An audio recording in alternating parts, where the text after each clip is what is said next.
ଗରୁଡ଼ ପୁରାଣ ଅନୁସାରେ ମଣିଷର ଜନ୍ମରୁ ମୃତ୍ୟୁ ପର୍ଯ୍ୟନ୍ତ ଯାତ୍ରା। ଜୟ ଶ୍ରୀହରି। ପ୍ରିୟ ଭକ୍ତଗଣ, ଏହି ସଂସାରରେ ଜନ୍ମ ନେଉଥିବା ପ୍ରତ୍ୟେକ ମଣିଷର ମନରେ ଗୋଟିଏ ପ୍ରଶ୍ନ ନିଶ୍ଚୟ ଉଠେ, ଆମେ କିଏ, କେଉଁଠାରୁ ଆସିଛେ, ମୃତ୍ୟୁ ପରେ କେଉଁଠାକୁ ଯାଉଛୁ, ଆଉ ଆମର ଜୀବନର ପ୍ରକୃତ ଉଦ୍ଦେଶ୍ୟ କ'ଣ? ଗରୁଡ଼ ପୁରାଣ ଏହି ପ୍ରଶ୍ନଗୁଡ଼ିକର ଗଭୀର ଉତ୍ତର ଦେଇଥାଏ। ଏହା କେବଳ ମୃତ୍ୟୁ ପରର କଥା ନୁହେଁ, ବରଂ ଜନ୍ମ ପୂର୍ବରୁ ଆରମ୍ଭ କରି ମୃତ୍ୟୁ ଏବଂ ପୁନର୍ଜନ୍ମ ପର୍ଯ୍ୟନ୍ତ ଜୀବର ସମଗ୍ର ଯାତ୍ରାର ବର୍ଣ୍ଣନା କରେ।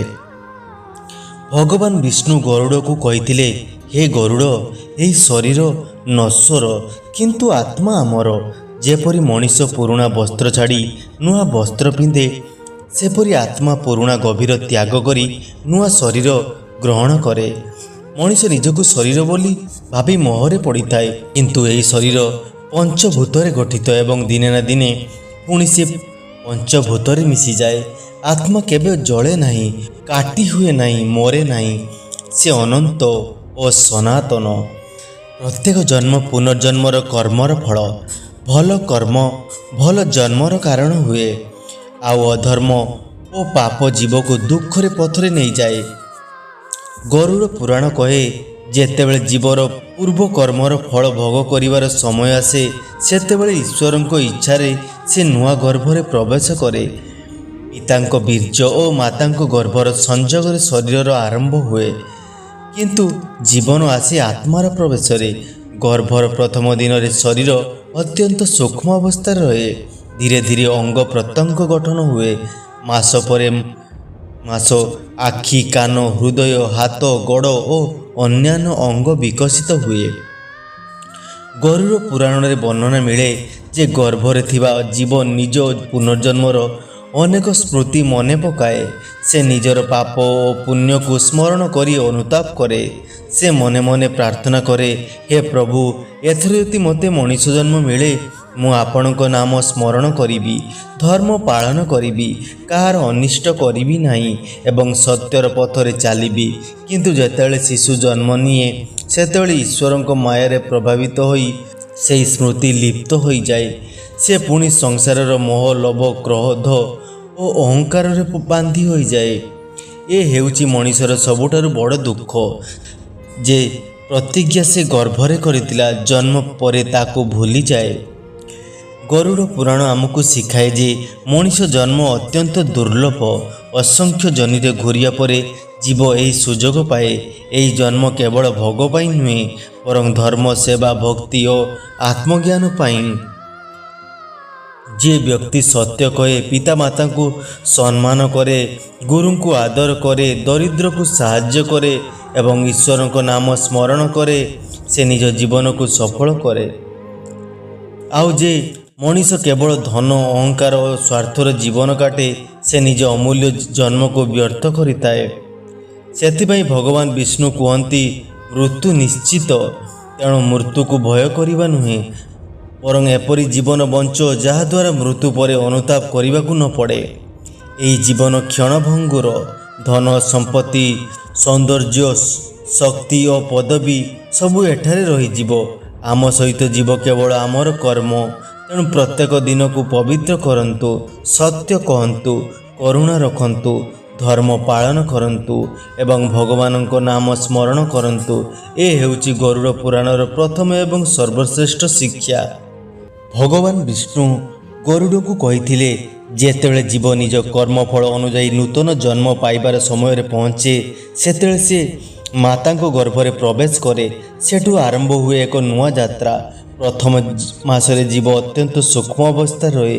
ଦ୍ୱିତୀୟ ମାସରେ ଶରୀରର ଆକୃତି ଧୀରେ ଧୀରେ ଗଠନ ହେବାକୁ ଲାଗେ।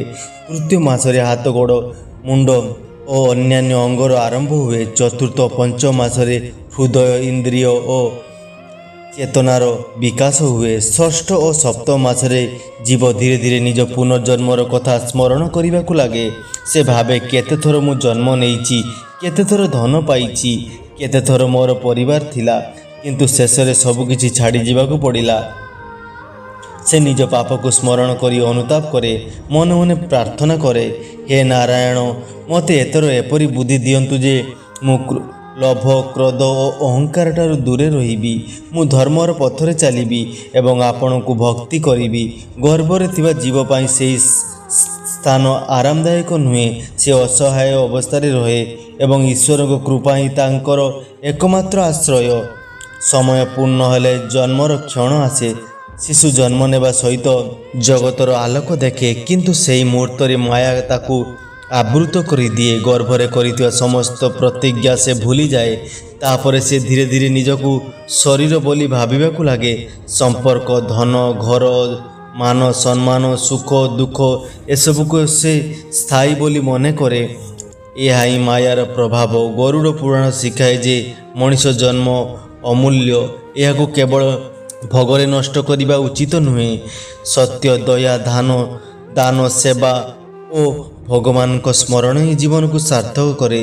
ଯେ ବ୍ୟକ୍ତି ପ୍ରତିଦିନ ଈଶ୍ୱରକୁ ସ୍ମରଣ କରେ, ପିତାମାତାଙ୍କ ସେବା କରେ, ଗୁରୁଙ୍କୁ ସମ୍ମାନ କରେ ଏବଂ କାହାର ଅନିଷ୍ଟ କରେ ନାହିଁ, ତାଙ୍କ ଜୀବନ ଶୁଭ ହୁଏ। ଆଉ ଯେ ଅହଙ୍କାର, ଲୋଭ, ଅନ୍ୟାୟରେ ବୁଡ଼ିଯାଏ, ସେ ନିଜେ ନିଜ ଦୁଃଖରେ କାରଣ ହୋଇଥାଏ। ତେଣୁ ଆଜିଠାରୁ ନିଜ ଜୀବନକୁ ଧର୍ମମୟ କରନ୍ତୁ, କାରଣ ମୃତ୍ୟୁ କେବେ ଆସିବ ତାହା କେହି ଜାଣେ ନାହିଁ, କିନ୍ତୁ ଆମର କର୍ମ ସଦା ଆମ ସହିତ ରହିଥାଏ। ଜନ୍ମ ହେବା ପରେ ଶିଶୁ ସମ୍ପୂର୍ଣ୍ଣ ଅସହାୟ ଥାଏ। ସେ କଥା କହିପାରେ ନାହିଁ, ଚାଲିପାରେ ନାହିଁ, ନିଜର ଆବଶ୍ୟକତା ମଧ୍ୟ କହିପାରେ ନାହିଁ। ଏହି ସମୟରେ ମାତା ପିତାଙ୍କ ସ୍ନେହ ଓ ସେବା ହିଁ ତାଙ୍କର ସବୁକିଛି। ଧୀରେ ଧୀରେ ସେ ବଡ଼ ହୁଏ। ଖେଳକୁଦ, ପଢ଼ା ଶୁଣା, ବନ୍ଧୁତ୍ୱ ଏବଂ ନୂଆ ଅନୁଭବରେ ତା'ର ମନେ ଲାଗିଯାଏ। ଏହି ସମୟରେ ଯଦି ତାକୁ ସତ୍ୟ, ଧର୍ମ, ଦୟା ଓ ଭକ୍ତିର ଶିକ୍ଷା ମିଳେ, ତେବେ ତା'ର ଜୀବନ ଉଜ୍ଜ୍ୱଳ ହୁଏ। କିନ୍ତୁ ଯଦି ସେ ଖରାପ ସଙ୍ଗତିରେ ପଡ଼େ, ତେବେ ଅଧର୍ମର ପଥକୁ ଯାଇପାରେ। ଯୌବନ ଆସିଲେ ମଣିଷ ନିଜ ଶକ୍ତି, ସୌନ୍ଦର୍ଯ୍ୟ ଓ ସମ୍ପତ୍ତି ଉପରେ ଗର୍ବ କରିବାକୁ ଲାଗେ। ସେ ଭାବେ, ମୁଁ ସଦା ଏପରି ରହିବି। କିନ୍ତୁ ଗରୁଡ଼ ପୁରାଣ କହେ, ଏହା ମାୟାର ସବୁଠାରୁ ବଡ଼ ଭ୍ରମ। ଧନ, ପଦ, ଯଶ ଓ ସୌନ୍ଦର୍ଯ୍ୟ କେବେ ସ୍ଥାୟୀ ନୁହେଁ। ଆଜି ଯାହା ଅଛି କାଲି ତାହା ନଥାଇପାରେ, କିନ୍ତୁ ଅହଙ୍କାର କରିବା ମୂର୍ଖତା। ଗରୁଡ଼ ପୁରାଣ ଅନୁସାରେ ମଣିଷକୁ 5ଟି ବଡ଼ ଶତ୍ରୁ ହେଉଛନ୍ତି କ୍ରୋଧ, କାମ, ଲୋଭ, ମୋହ ଓ ଅହଙ୍କାର। ଏହି 5ଟି ଦୋଷ ଧୀରେ ଧୀରେ ମଣିଷର ବିବେକକୁ ନଷ୍ଟ କରିଦିଏ। ସେ ଅନ୍ୟାୟ କରେ, ମିଛ କହେ, ଅନ୍ୟର ଅଧିକାର ହରଣ କରେ ଏବଂ ଭାବେ ଯେ କେହି ତାକୁ ଦେଖୁନାହାନ୍ତି। କିନ୍ତୁ ଭଗବାନ ସବୁ କିଛି ଦେଖୁଛନ୍ତି ଏବଂ ପ୍ରତ୍ୟେକ କର୍ମର ଫଳ ନିଶ୍ଚିତ ମିଳେ। ସମୟ ବିତିବା ସହିତ ଶରୀର ବୃଦ୍ଧ ହେବାକୁ ଲାଗେ, କେଶ ଧଳା ହୁଏ, ଆଖିର ଦୃଷ୍ଟି କମିଯାଏ, ଶରୀରର ଶକ୍ତି ହ୍ରାସ ପାଏ। ଯେ ମଣିଷ ଏକ ସମୟରେ ନିଜ ଶକ୍ତି ଉପରେ ଗର୍ବ କରୁଥିଲା, ସେ ବୃଦ୍ଧାବସ୍ଥାରେ ଅନ୍ୟମାନଙ୍କ ସାହାଯ୍ୟ ଉପରେ ନିର୍ଭରଶୀଳ ହୋଇ ପଡ଼େ। ସେତେବେଳେ ତାକୁ ଅନୁଭବ ହୁଏ ଯେ ଜୀବନ କେତେ ଶୀଘ୍ର ବିତିଗଲା। ସେ ଭାବେ, ଯଦି ମୁଁ ଆଗରୁ ଭଗବାନଙ୍କ ନାମ ସ୍ମରଣ କରିଥାନ୍ତି, ଧର୍ମର ପଥରେ ଚାଲିଥାନ୍ତି, ତେବେ ଆଜି ମୋର ମନ ଏତେ ଅଶାନ୍ତ ହୋଇନଥାନ୍ତା। ଭଗବାନ ବିଷ୍ଣୁ ଗରୁଡ଼କୁ କୁହନ୍ତି, ମୃତ୍ୟୁ କାହାକୁ ଅପେକ୍ଷା କରେ ନାହିଁ। ସେ ରାଜା, ଗରିବ, ପଣ୍ଡିତ, ଧନୀ କିମ୍ବା ଶକ୍ତିଶାଳୀ ସମସ୍ତଙ୍କ ପାଖକୁ ସମାନ ଭାବରେ ଆସେ। ତେଣୁ ବୁଦ୍ଧିମାନ ବ୍ୟକ୍ତି ସମୟ ଥିଲାବେଳେ ସତ୍କର୍ମ କରେ। ସେ ପିତାମାତାଙ୍କ ସେବା କରେ, ଭୁଖାଙ୍କୁ ଅନ୍ନ ଦିଏ, ସତ୍ୟ କହେ, କାହାର ଅନିଷ୍ଟ କରେ ନାହିଁ ଏବଂ ଭଗବାନଙ୍କ ନାମରେ ନିଜ ମନକୁ ସ୍ଥିର ରଖେ। ମନେ ରଖନ୍ତୁ, ଜୀବନର ସତ୍ୟ ସମ୍ପତ୍ତି ଧନ ନୁହେଁ, ବରଂ ସତ୍କର୍ମ ହେଉଛି ଅସଲି ଧର୍ମ। ମୃତ୍ୟୁ ପରେ ନା ଘର ସାଙ୍ଗରେ ଯିବ, ନା ସମ୍ପତ୍ତି, ନା ପଦବୀ। କେବଳ ଆପଣଙ୍କ କର୍ମ ହିଁ ଆପଣଙ୍କ ସହ ଯିବ। ସେଥିପାଇଁ ଆଜିଠାରୁ ପ୍ରତିଦିନ କିଛି ସମୟ ଭଗବାନଙ୍କ ସ୍ମରଣରେ ବ୍ୟତୀତ କରନ୍ତୁ। ଏହା ହିଁ ଗରୁଡ଼ ପୁରାଣର ମହାନ ସନ୍ଦେଶ। ପ୍ରିୟ ଭକ୍ତଗଣ, ଜନ୍ମ ନେଉଥିବା ପ୍ରତ୍ୟେକ ମଣିଷ ନିଜ କର୍ମ ଦ୍ୱାରା ନିଜର ଭବିଷ୍ୟତ ଗଢ଼େ। ଗରୁଡ଼ ପୁରାଣରେ ଭଗବାନ ବିଷ୍ଣୁ ଗରୁଡ଼କୁ କହିଛନ୍ତି ଯେ ଏ ସଂସାରରେ କରାଯାଉଥିବା ପ୍ରତ୍ୟେକ କର୍ମର ଫଳ ନିଶ୍ଚୟ ମିଳିବ। କୌଣସି କର୍ମ ବ୍ୟର୍ଥ ଯାଏ ନାହିଁ। ଯେ ବ୍ୟକ୍ତି ସତ୍ୟ କହେ, ଦୟା କରେ, ଦାନ କରେ, ପିତାମାତାଙ୍କ ସେବା କରେ, ଗୁରୁଙ୍କ ସମ୍ମାନ କରେ ଆଉ ଈଶ୍ୱରଙ୍କ ନାମ ସ୍ମରଣ କରେ, ସେ ପୁଣ୍ୟ ସଞ୍ଚୟ କରେ। ଏହି ପୁଣ୍ୟ ତାକୁ ମାନସିକ ଶାନ୍ତି ଦେବା ସହିତ ମୃତ୍ୟୁ ପରବର୍ତ୍ତୀ ଯାତ୍ରାରେ ମଧ୍ୟ ସହାୟକ ହୁଏ। ଅନ୍ୟ ପକ୍ଷରେ ଯେଉଁ ବ୍ୟକ୍ତି ମିଛ କହେ, ଅନ୍ୟର ଅଧିକାର ହରଣ କରେ, ନିର୍ଦ୍ଦୋଷକୁ କଷ୍ଟ ଦିଏ, ଲୋଭ ଓ ଅହଙ୍କାରରେ ଜୀବନ କାଟେ, ସେ ପାପ ସଞ୍ଚୟ କରେ। ଗରୁଡ଼ ପୁରାଣ କହେ ଯେ ପାପର ଫଳରୁ କେହି ବଞ୍ଚିପାରିବେ ନାହିଁ। ଭଗବାନ ବିଷ୍ଣୁ କହିଛନ୍ତି, ମୃତ୍ୟୁ ଜୀବନର ଶେଷ ନୁହେଁ, ବରଂ ଗୋଟିଏ ନୂଆ ଯାତ୍ରାର ଆରମ୍ଭ। ସେଥିପାଇଁ ମୃତ୍ୟୁ ପୂର୍ବରୁ ମଣିଷ ନିଜ କର୍ମର ହିସାବ ନିଜ ଅନ୍ତରାସ୍ତାରେ ଅନୁଭବ କରିବାକୁ ଲାଗେ। ଗରୁଡ଼ ପୁରାଣରେ ବର୍ଣ୍ଣନା ମିଳେ ଯେ କେତେକ ଲୋକ ମୃତ୍ୟୁ ପୂର୍ବରୁ ଅସାଧାରଣ ଅନୁଭବ କରନ୍ତି। ଧାର୍ମିକ ବ୍ୟାଖ୍ୟା ଅନୁସାରେ କେହି କେହି ନିଜ ଜୀବନର କର୍ମକୁ ସ୍ମରଣ କରନ୍ତି, ମନରେ ବୈରାଗ୍ୟ ଜାଗେ କିମ୍ବା ଈଶ୍ୱରଙ୍କ ଅଧିକ ସ୍ମରଣ କରିବାକୁ ଇଚ୍ଛା ହୁଏ। ଏଗୁଡ଼ିକ ଧାର୍ମିକ ପରମ୍ପରାର ମୃତ୍ୟୁର ସଂକେତ ବୋଲି ମନାଯାଏ। ଏହି କାରଣରୁ ଶାସ୍ତ୍ର ବାରମ୍ବାର କହେ, ମୃତ୍ୟୁ ସମୟର ଅପେକ୍ଷା କରନ୍ତୁ ନାହିଁ, ଜୀବନ ଥିଲାବେଳେ ମଧ୍ୟ ପାଳନ କରନ୍ତୁ। ଯେ ବ୍ୟକ୍ତି ପ୍ରତିଦିନ ଭଗବାନଙ୍କ ନାମ ଜପ କରେ, ସତ୍ୟରେ ଚାଲେ ଏବଂ ସମସ୍ତଙ୍କ ପ୍ରତି କରୁଣା ରଖେ, ତାହାର ମନ ଶାନ୍ତ ରହେ। ମୃତ୍ୟୁର ଭୟ ମଧ୍ୟ ଧୀରେ ଧୀରେ କମିଯାଏ, କାରଣ ସେ ଜାଣନ୍ତି ଯେ ତାଙ୍କର ସାଥୀ ହେଉଛି ସତ୍କର୍ମ। ଗରୁଡ଼ ପୁରାଣରେ ଶିକ୍ଷା ରହିଛି ଯେ ଆଜିର ଗୋଟିଏ ଭଲ କାମ ଆସନ୍ତାକାଲିର ଅନେକ ଦୁଃଖରୁ ରକ୍ଷା କରିପାରେ। ତେଣୁ କେବେ ଧର୍ମ, ଦୟା ଓ ସତ୍ୟର ପଥ ଛାଡ଼ନ୍ତୁ ନାହିଁ। ପ୍ରିୟ ଭକ୍ତଗଣ, ଆଜି ଆମେ ଗରୁଡ଼ ପୁରାଣରେ ବର୍ଣ୍ଣିତ ଜୀବନର ସବୁଠାରୁ ଗମ୍ଭୀର ଅଧ୍ୟାୟ ବିଷୟରେ ଜାଣିବା। ମୃତ୍ୟୁର କ୍ଷଣ, ତାପରେ ଆରମ୍ଭ ହେଉଥିବା ଆତ୍ମାର ଯାତ୍ରା। ଭଗବାନ ବିଷ୍ଣୁ ଗରୁଡ଼କୁ କହିଛନ୍ତି, ଏହି ସଂସାରରେ ଜନ୍ମ ନେଇଥିବା ପ୍ରତ୍ୟେକ ଜୀବର ମୃତ୍ୟୁ ନିଶ୍ଚିତ। କେହି ରାଜା ହୁଅନ୍ତି ତ କିଏ ଗରିବ, ଜ୍ଞାନୀ ହୁଅନ୍ତି ତ କିଏ ଅଜ୍ଞାନୀ, ସମୟ ଆସିଲେ ଶରୀରକୁ ଛାଡ଼ିବାକୁ ହିଁ ପଡ଼େ। ଗରୁଡ଼ ପୁରାଣ ଅନୁସାରେ ମୃତ୍ୟୁର ସମୟ ନିକଟ ଆସିଲେ ଶରୀର ଶକ୍ତି ଧୀରେ ଧୀରେ କମିଯାଏ। ମନ ସଂସାରର ବିଭିନ୍ନ ସ୍ଥିତି ଓ କର୍ମକୁ ମନେ ପକାଇବାକୁ ଲାଗେ। ସେହି ସମୟରେ ଯେ ବ୍ୟକ୍ତି ଜୀବନରେ ଭଗବାନଙ୍କ ନାମ ସ୍ମରଣ କରିଥାଏ, ତାହାର ମନ ଅଧିକ ଶାନ୍ତ ରହେ ବୋଲି ଧାର୍ମିକ ପରମ୍ପରାରେ କୁହାଯାଏ। ଶରୀରରେ ଥିବା ପ୍ରାଣଶକ୍ତି ଯେତେବେଳେ ନିଜ କାର୍ଯ୍ୟ ସମାପ୍ତ କରେ, ସେତେବେଳେ ଆତ୍ମା ଶରୀର ତ୍ୟାଗ କରେ। ସେହି କ୍ଷଣରୁ ଶକ୍ତିର ନିଷ୍ପ୍ରାଣ ହୋଇଯାଏ, କିନ୍ତୁ ଆତ୍ମାର ଅସ୍ତିତ୍ୱ ଶେଷ ହୁଏ ନାହିଁ। ଗରୁଡ଼ ପୁରାଣର ବର୍ଣ୍ଣନା ଅନୁଯାୟୀ ଯେଉଁମାନେ ସତ୍ୟ, ଦୟା, ଭକ୍ତି ଓ ଧର୍ମର ଜୀବନ ବିତାଇଥାନ୍ତି, ସେମାନଙ୍କର ଆତ୍ମାର ଯାତ୍ରା ଅଧିକ ଶାନ୍ତିପୂର୍ଣ୍ଣ ହୁଏ। ଆଉ ଯେଉଁମାନେ ପାପ, ହିଂସା, ଠକେଇ ଓ ଅଧର୍ମରେ ଲିପ୍ତ ଥାନ୍ତି, ସେମାନଙ୍କୁ ନିଜ କର୍ମର ଫଳ ଭୋଗିବାକୁ ହିଁ ପଡ଼େ। ଏହି ପରିପ୍ରେକ୍ଷୀରେ ଗରୁଡ଼ ପୁରାଣରେ ଯମଦୂତଙ୍କ ବର୍ଣ୍ଣନା ମିଳେ। ଧାର୍ମିକ ଆସ୍ଥା ଅନୁସାରେ ସେମାନଙ୍କ ଯମରାଜାଙ୍କ ଦୂତ, ଯେଉଁମାନେ ଜୀବକୁ ତାଙ୍କର ପରବର୍ତ୍ତୀ ଯାତ୍ରାରେ ନେଇଯାଆନ୍ତି। ଏହାକୁ ଧାର୍ମିକ ପ୍ରତୀକ ଭାବରେ ମଧ୍ୟ ବୁଝାଏ, ଅର୍ଥାତ୍ କର୍ମର ଫଳରୁ କେହି ବଞ୍ଚିପାରିବେ ନାହିଁ। ଭଗବାନ ବିଷ୍ଣୁ କହିଛନ୍ତି, ମୃତ୍ୟୁ ପରେ ଧନ, ସମ୍ପତ୍ତି, ପରିବାର, ପଦବୀ କିମ୍ବା ଶରୀର ସହିତ ଯାଏ ନାହିଁ, କେବଳ କର୍ମ ହିଁ ଜୀବନ ସାଥୀ ହୁଏ। ସେଥିପାଇଁ ଗରୁଡ଼ ପୁରାଣ ମଣିଷକୁ ଜୀବନ ଥିଲାବେଳେ ସତ୍କର୍ମ କରିବାକୁ ପ୍ରେରଣା ଦିଏ। ଭୋକାକୁ ଅନ୍ନ ଦେବା, ସତ୍ୟ କହିବା, ପିତାମାତାଙ୍କ ସେବା କରିବା, ଦୁର୍ବଳଙ୍କୁ ସାହାଯ୍ୟ କରିବା ଏବଂ ଈଶ୍ୱରଙ୍କ ନାମ ସ୍ମରଣ କରିବା, ଏହି ସବୁ କର୍ମ ଜୀବନକୁ ପବିତ୍ର କରେ। ଯେଉଁ ବ୍ୟକ୍ତି ପ୍ରତିଦିନ ଭଗବାନଙ୍କୁ ସ୍ମରଣ କରନ୍ତି ଏବଂ ଧର୍ମମୟ ଜୀବନ ବିତାନ୍ତି, ତାଙ୍କ ମନରେ ମୃତ୍ୟୁର ଭୟ କମ୍ ରହେ, କାରଣ ସେ ଜାଣନ୍ତି ଯେ ସତ୍ୟ ଓ ସତ୍କର୍ମ କେବେ ବ୍ୟର୍ଥ ଯାଏ ନାହିଁ। ଏହି ଶିକ୍ଷା ଆମକୁ ସ୍ମରଣ କରାଏ ଯେ ମୃତ୍ୟୁକୁ ଭୟ କରିବା ଠାରୁ ଅଧିକ ଜରୁରୀ ହେଉଛି ଜୀବନକୁ ସତ୍ୟ, ଦୟା ଓ ଭକ୍ତିର ପରିପୂର୍ଣ୍ଣ କରିବା। ପ୍ରିୟ ଭକ୍ତଗଣ, ପୂର୍ବ ଭାଗରେ ଆମେ ଜାଣିଲୁ ଯେ ମୃତ୍ୟୁ ପରେ ଆତ୍ମା ଶରୀରକୁ ତ୍ୟାଗ କରେ। ବର୍ତ୍ତମାନ ଜାଣିବା ଯେ ଗରୁଡ଼ ପୁରାଣରେ ଏହାପରେ ଆତ୍ମାର ଯାତ୍ରାର କିପରି ବର୍ଣ୍ଣନା କରାଯାଇଛି। ଭଗବାନ ବିଷ୍ଣୁ ଗରୁଡ଼କୁ କୁହନ୍ତି ଯେ ମୃତ୍ୟୁ ପରେ ଆତ୍ମାର ଯାତ୍ରା ତାହାର କର୍ମ ଅନୁସାରେ ଆଗକୁ ବଢ଼େ। ଜୀବନରେ କରାଯାଇଥିବା ପ୍ରତ୍ୟେକ ସତ୍କର୍ମ ଓ ଦୁଷ୍କର୍ମର ପ୍ରଭାବ ଏହି ଯାତ୍ରାରେ ପ୍ରକାଶ ପାଏ। ଗରୁଡ଼ ପୁରାଣରେ କୁହାଯାଇଛି ଯେ ଯମଦୂତ ଜୀବକୁ ଯମରାଜଙ୍କ ସଭା ଦିଗକୁ ନେଇଯାଆନ୍ତି। ଏହି ଯାତ୍ରାରେ ଜୀବ ନିଜ କର୍ମର ଫଳ ଅନୁଭବ କରେ। ଧାର୍ମିକ ଦୃଷ୍ଟିରୁ ଏହାର ଅର୍ଥ ହେଉଛି କର୍ମରୁ କେହି ମୁକ୍ତି ନୁହେଁ। ଏହି ଯାତ୍ରାରେ ବୈତରଣୀ ନଦୀର ମଧ୍ୟ ବର୍ଣ୍ଣନା ମିଳେ। ଗରୁଡ଼ ପୁରାଣ ଅନୁସାରେ ଏହା ଏକ ପ୍ରତୀକାତ୍ମକ ଏବଂ ଧାର୍ମିକ ନଦୀ। ଯାହାକୁ ଅତିକ୍ରମ କରିବା ଜୀବର କର୍ମ ଉପରେ ନିର୍ଭର କରେ। ସତ୍କର୍ମ କରିଥିବା ଜୀବଙ୍କ ପାଇଁ ଏହି ପଥ ସହଜ ବୋଲି କୁହାଯାଇଛି, ଯେଉଁଠାରେ ପାପ କର୍ମରେ ଲିପ୍ତ ଜୀବଙ୍କ ପାଇଁ ଏହା କଠିନ ବୋଲି ବର୍ଣ୍ଣିତ। ଏହି ବର୍ଣ୍ଣନାର ମୂଳ ସନ୍ଦେଶ ହେଉଛି ଯେ ଧର୍ମ, ଦୟା, ସତ୍ୟ ଓ ସେବାରେ ବିତାଇଥିବା ଜୀବନ ଆତ୍ମାର କଲ୍ୟାଣର କାରଣ ହୁଏ। ଗରୁଡ଼ ପୁରାଣରେ ଶ୍ରାଦ୍ଧ ଓ ପିଣ୍ଡଦାନର ମଧ୍ୟ ମହତ୍ତ୍ୱ ବର୍ଣ୍ଣନା କରାଯାଇଛି। ହିନ୍ଦୁ ପରମ୍ପରା ଅନୁସାରେ ପରିବାର ଦ୍ୱାରା ଶ୍ରାଦ୍ଧର ସହିତ କରାଯାଉଥିବା ଏବଂ କର୍ମଗୁଡ଼ିକ ପିତୃପୁରୁଷଙ୍କ ପ୍ରତି ସମ୍ମାନ, କୃତଜ୍ଞତା ଓ ସ୍ମରଣର ପ୍ରତୀକ। ଏହାର ଆଧ୍ୟାତ୍ମିକ ମହତ୍ତ୍ୱ ଶାସ୍ତ୍ରରେ ବିଶେଷ ଭାବେ ବର୍ଣ୍ଣିତ ହୋଇଛି। ଭଗବାନ ବିଷ୍ଣୁ ଗରୁଡ଼କୁ ଉପଦେଶ ଦେଇଛନ୍ତି, ହେ ଗରୁଡ଼, ମଣିଷ ନିଜ ଜୀବନରେ ଏପରି କର୍ମ କରୁ ଯାହାଦ୍ୱାରା ମୃତ୍ୟୁ ପରେ ତାକୁ ଅନୁତାପ କରିବାକୁ ନ ପଡ଼େ।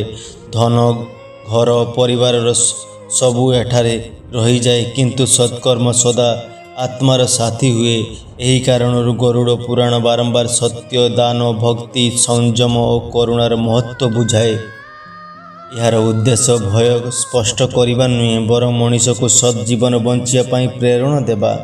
ଜୀବନ ଅସ୍ଥାୟୀ, କିନ୍ତୁ ଆମର କର୍ମର ପ୍ରଭାବ ଦୀର୍ଘସ୍ଥାୟୀ। ତେଣୁ ପ୍ରତିଦିନ ଏପରି କାମ କରନ୍ତୁ ଯାହା ଆପଣଙ୍କ ଅନ୍ତରାତ୍ମା ଶାନ୍ତି ଦେବ ଏବଂ ସମାଜର ମଧ୍ୟ ମଙ୍ଗଳ ହେବ।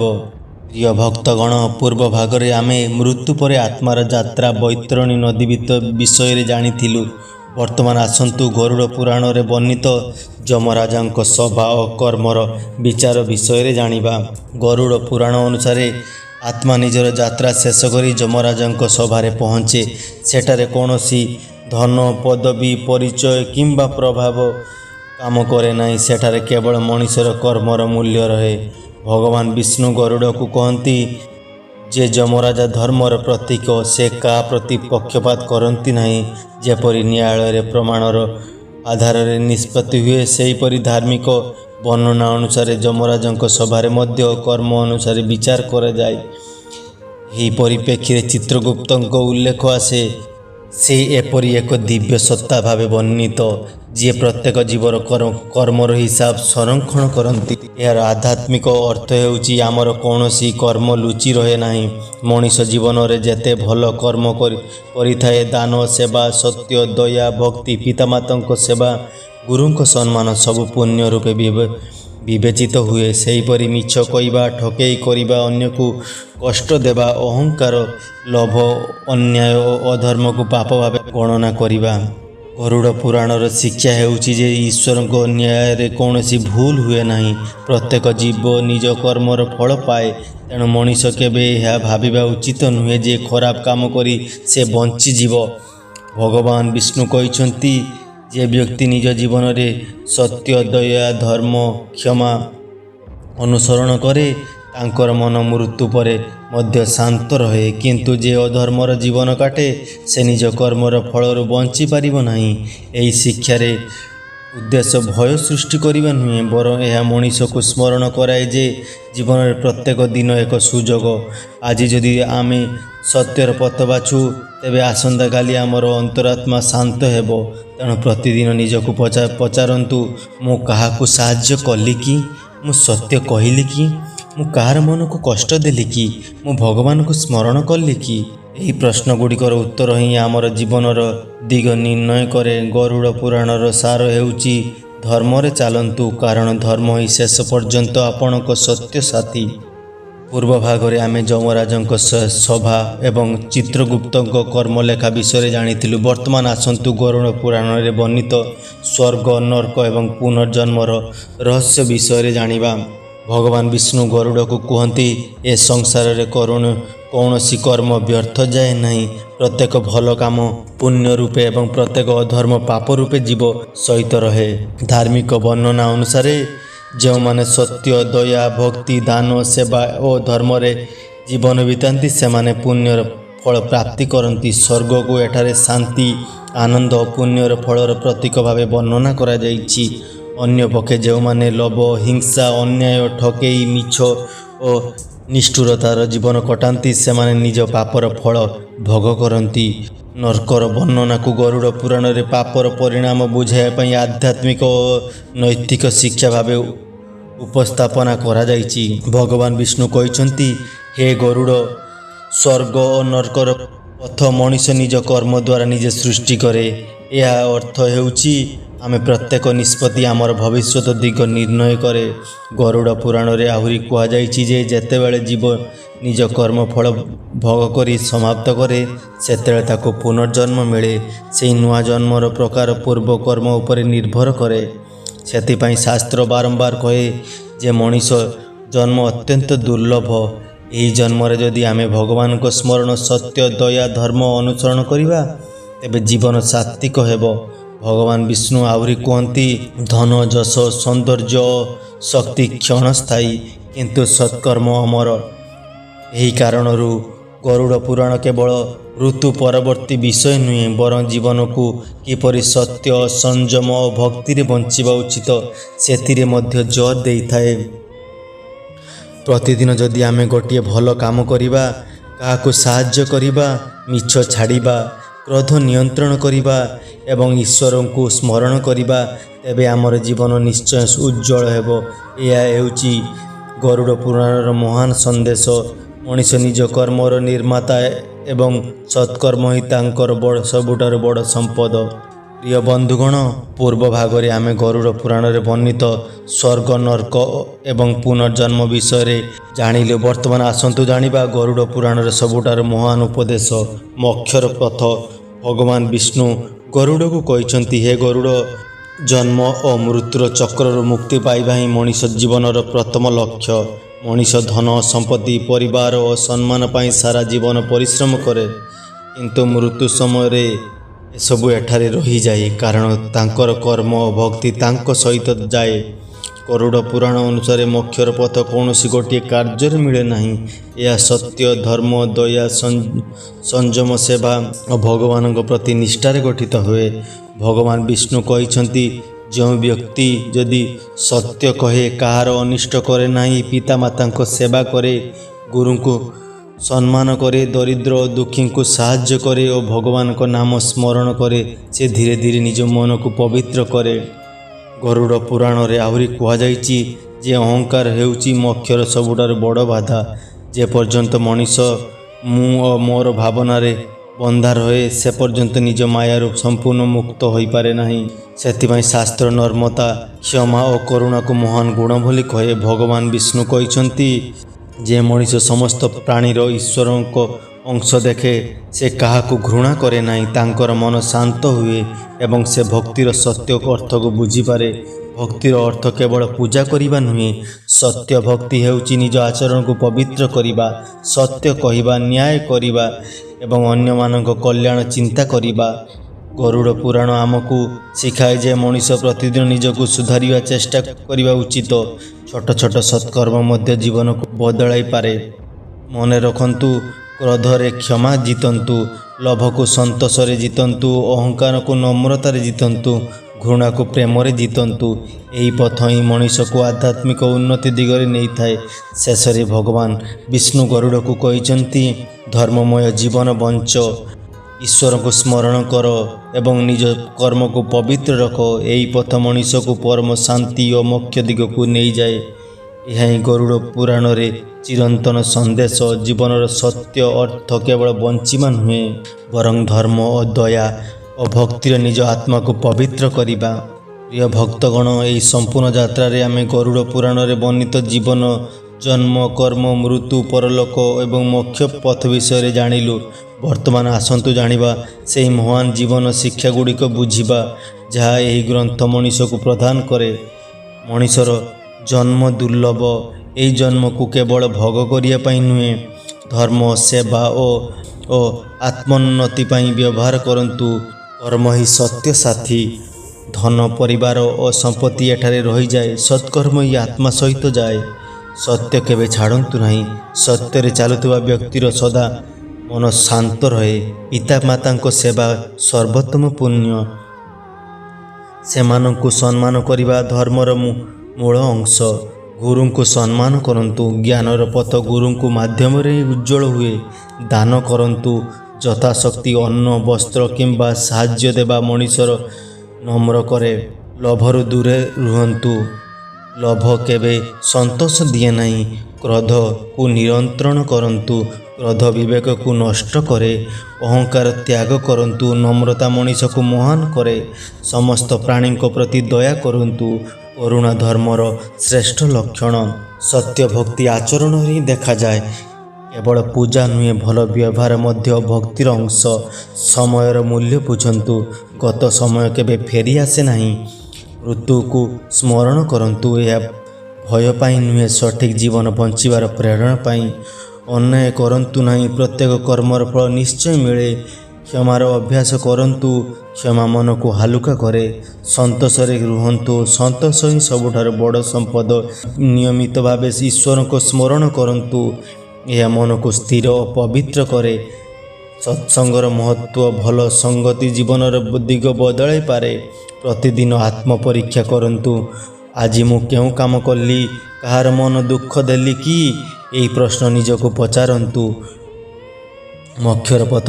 ଧର୍ମମୟ ଜୀବନରେ ସତ୍ୟ, ଦୟା, ସେବା, ସଂଯମ ଓ ଭଗବାନଙ୍କ ପ୍ରତି ଭକ୍ତି ମଣିଷକୁ ଆଧ୍ୟାତ୍ମିକ ଶାନ୍ତି ଦିଗରେ ନେଇଯାଏ। ଗରୁଡ଼ ପୁରାଣ ଆମକୁ ଭୟ ଦେଖାଇବା ପାଇଁ ନୁହେଁ, ବରଂ ସଚେତନ କରିବା ପାଇଁ ରଚିତ ବୋଲି ପାରମ୍ପରିକ ଭାବେ ବୁଝାଯାଏ।